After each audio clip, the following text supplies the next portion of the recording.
So if you're missing someone who you can identify now as having avoidant tendencies, and they have gone and there's a silence and there's a distance, and you might be feeling that longing and that loss and maybe even grief about not being in contact with this person at the moment because they've left or whatever it is that they're doing right now that's creating this distance, I get it. It makes so much sense.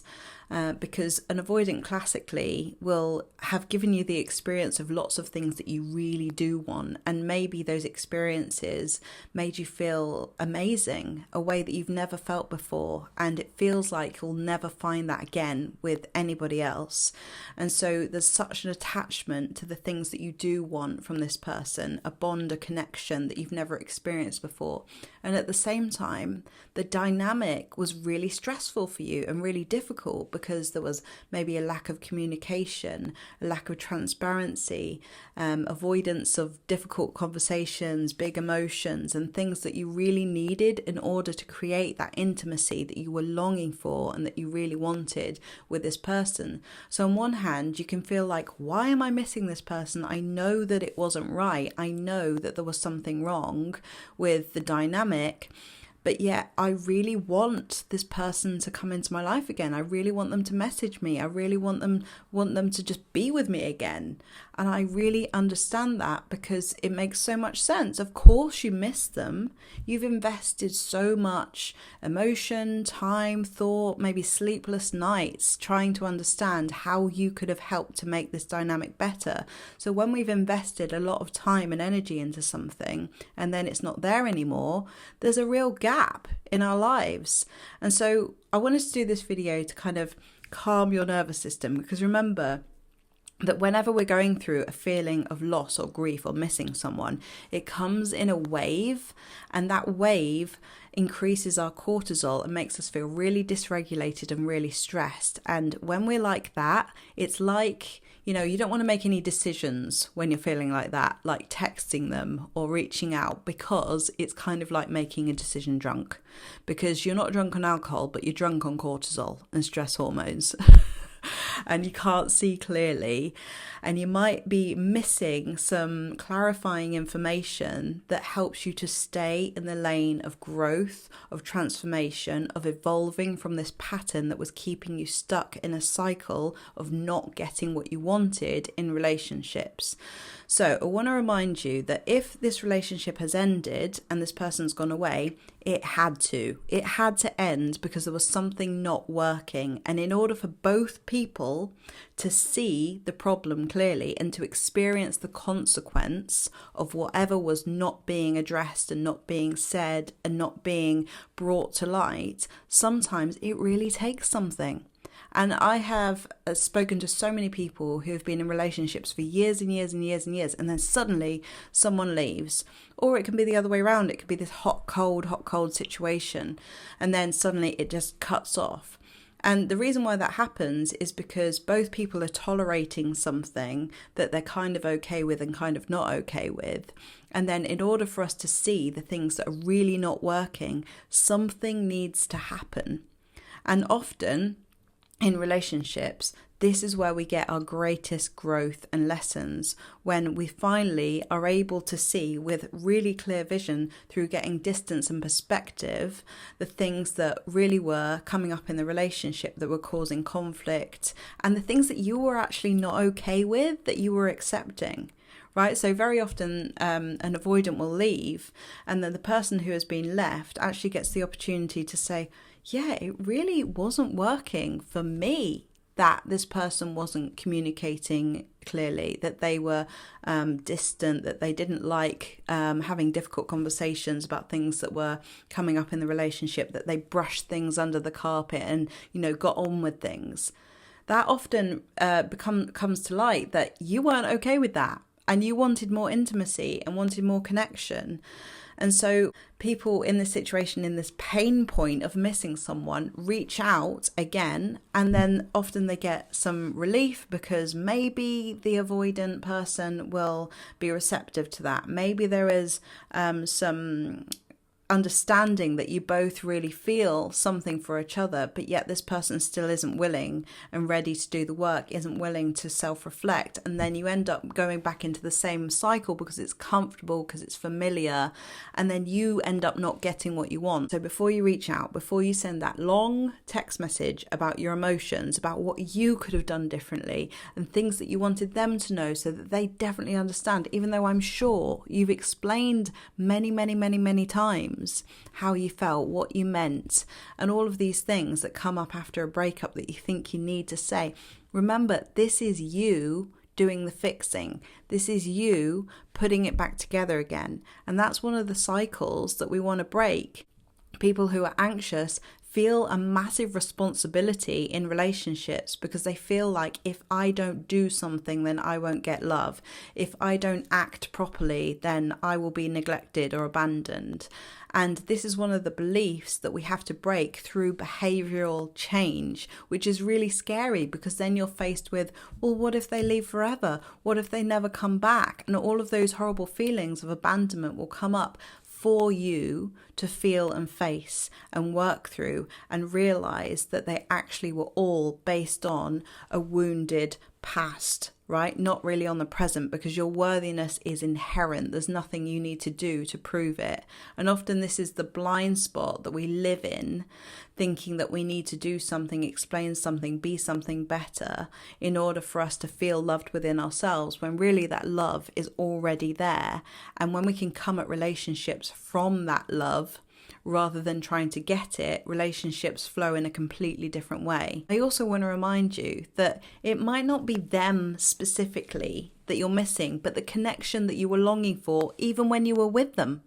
And often people miss this when they're in this kind of blurry, horrible, cortisol-driven phase of lack and longing for someone, is that they forget that when they were with this person, there was a lot of stress in the relationship anyway, because there was a lot of disconnection, arguments, gaslighting, all this kind of stuff. And that can be really confusing. Another thing that you're probably really longing for is a connection to yourself, because when you've been in a situation with an avoidant for long enough, you abandon yourself, and you do that because you're trying to meet the needs of someone else who's not meeting their own needs, and therefore you try to make them feel better, you try to build a connection, you try to do the work for them, for you to come together, and in doing that you abandon yourself, and then we feel disconnected from ourselves, and this can spiral into like a depression, anxiety, and feelings of confusion and apathy towards life.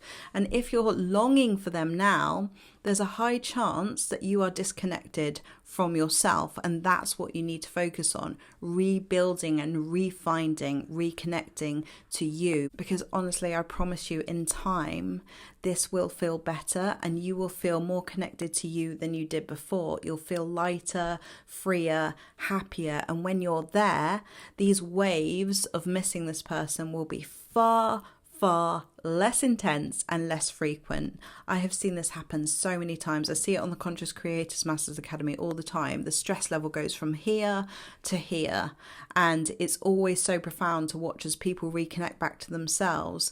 The attachment, the longing, the insecurity that they have associated with this person dies right down. When you're really longing for someone, you tend to really want to do something to fix that feeling. And as I've said in many videos, one of the best things that you can do instead of trying to do something, explain something, talk about it more, is to just be with the feelings, be with the experience, allow it, hold space for it, and allow it to come through you and out of you so that you can process it effectively, rather than staying in the same cycle that keeps telling you and reminding you something's wrong and I need to do something to change it. I need to do something to get love. Right? As long as we stay there embodying that person who believes those things, that's the results that we get in our relationships. So this distance and this space is a massive opportunity for you to break that cycle. That's what this is all about. And often when an anxious person meets an avoidant, that's what it's for. It's for the opportunity to be able to reconnect back to you and see the blind spots that have been holding you in disconnection in relationships for such a long time. It's the opportunity to be able to become secure.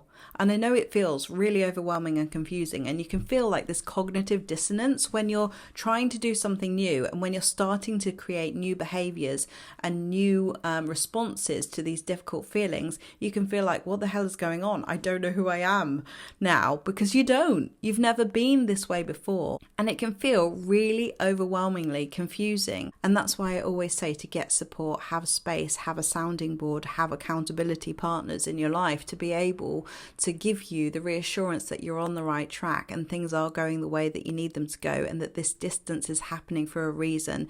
This space is happening for a reason for both of you. Also remember that avoidants need consequences, just like we do, just like anxious people do, because we're not getting off the hook here. We have to do the work as well, and you can only focus on your side of the street. But remember that if you contact them, you're reducing their anxiety so that they won't feel any kind of nudge or urge to self-reflect. If we let them off the hook by doing the work for them, they never do it. We never give them the chance to be the person that we know that they can be. I have seen so many comments on my videos saying avoidants never change, run a mile. And the thing is that you do need to protect yourself. While an avoidant is being an avoidant, you can't stay there and be the collateral damage along the way. You can't be their training wheels, right? That's something that you have to set boundaries with and you have to protect yourself from. But my experiences, and in my coaching and in my group support, I have met so many ex-avoidants who realize now what they were doing, and they realize how disconnected they have been and shown up in all of their relationships, and they want to change. So I know from where I'm sitting that avoidance can evolve and they can change. And I like to see that that is possible. But the thing is that you've got to focus on you and not them. And I know how hard that is, because you want to do the work for them and you want them to know things and you want to explain things to them. But the thing is that while you're doing that, you're avoiding the work that you've got to do for yourself. And honestly, when you transform within yourself and you become secure, you become stable, you become like the sun and all the planets can orbit around you, then the thing is that you gravitate people towards you rather than you needing to be pulled this way and that way, which is what happens when we're anxious and we're needing something from people. So you want to imagine that you are at your center and you're feeling grounded, secure, knowing who you are again, feeling connected to yourself, feeling calm, feeling so valuable, and feeling like this person is lucky to know you, because they are. They really, really, really are so lucky to know you. And don't forget that. In this space of longing and missing them, don't forget how much energy, effort and love you have poured into this person and this connection. And the other thing that I really want to say as reassurance, and this is just my opinion and my feeling, is that sometimes people feel like when someone says, I don't love you anymore, that that's just a hard truth and that's it, the end, goodbye. And my opinion is that once you love someone, truly, if you're thinking about real love, which I think exists in all of us, it can't be destroyed. Once a connection is there and beautiful memories have been created and a connection is what it is, I don't believe that it can be destroyed. And I know that life can move on, and it does move on sometimes. But if you can keep in your heart that you have had an imprint, an important place in this person's world and on their heart, and it will stay that way forever, then that can give you some comfort. And also you knowing that they have for you as well.